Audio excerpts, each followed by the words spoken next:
Syria में सभी भारतीय नागरिक सुरक्षित हैं। सरकारी सूत्रों ने रविवार को यह जानकारी दी।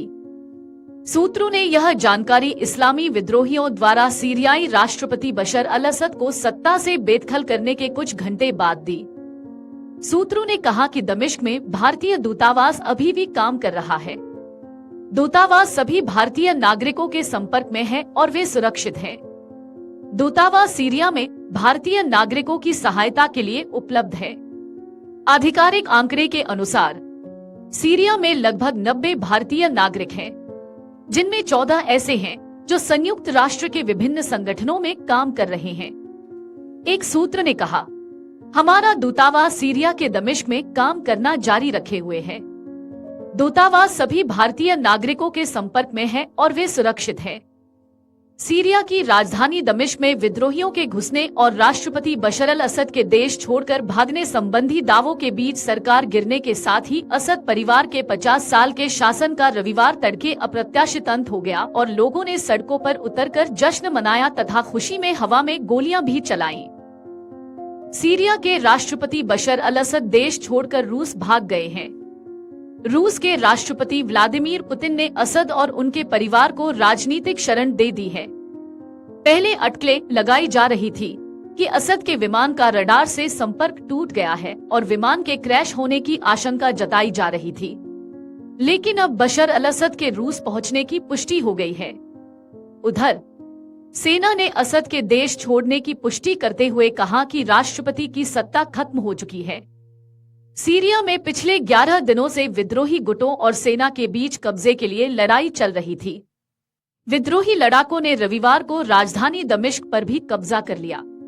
वो सड़कों पर गोलीबारी करके जीत का जश्न मना रहे हैं। फ्लाइट ट्रैकर से जानकारी मिली है कि असद का विमान सीरिया के लताकिया से उड़ान भरकर मास्को पहुंच गया है। आंकड़ों के अनुसार रविवार 8 दिसंबर को एक रूसी सैन्य विमान लताकिया से उड़ान भरकर मास्को पहुंचा। रूस ने रविवार को कहा कि सीरिया के राष्ट्रपति बशर अल असद ने सत्ता के शांतिपूर्ण हस्तांतरण के आदेश देने के बाद पद छोड़ दिया है और अपने देश से चले गए हैं। रूस सीरिया के लताकिया प्रांत में हमीम मेयर बेस का संचालन करता है, जिसका इस्तेमाल उसने पहले भी विद्रोहियों के खिलाफ हवाई हमले करने के लिए किया है। उधर सीरिया के सेना ने असद के देश छोड़ने की पुष्टि करते हुए कहा कि राष्ट्रपति की सत्ता खत्म हो चुकी है। सीरिया में विद्रोही समूह ने राजधानी दमिश्क पर नियंत्रण कर लिया है। विपक्षी लड़ाकों ने राष्ट्रपति बशर अल असद की सरकार को उखाड़ फेंका है।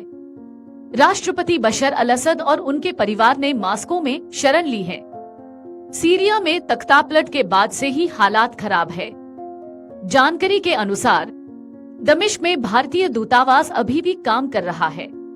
रिपोर्ट में बताया कि दमिश्क में भारतीय दूतावास अभी भी सक्रिय है और सभी भारतीय नागरिकों के संपर्क में है, जो सुरक्षित है। सीरिया में दूतावास भारतीय नागरिकों की सहायता के लिए उपलब्ध है। आधिकारिक आंकड़े के अनुसार सीरिया में लगभग 90 भारतीय नागरिक हैं, जिनमें 14 ऐसे हैं जो संयुक्त राष्ट्र के विभिन्न संगठनों में काम कर रहे हैं। विदेश मंत्रालय ने भारतीय नागरिकों से कहा है कि वे अपनी सुरक्षा के प्रति अत्यधिक सावधानी बरतें और अपनी आवाजाही कम से कम रखें। अगर आप ये वीडियो YouTube पर देख रहे हैं तो हमारे चैनल को सब्सक्राइब कर बेल आइकन दबाएं और Facebook पर देख रहे हैं तो हमारे पेज को लाइक करें। 8 मिलियन प्लस सब्सक्राइबर, आपके इस भरोसे के लिए बहुत धन्यवाद।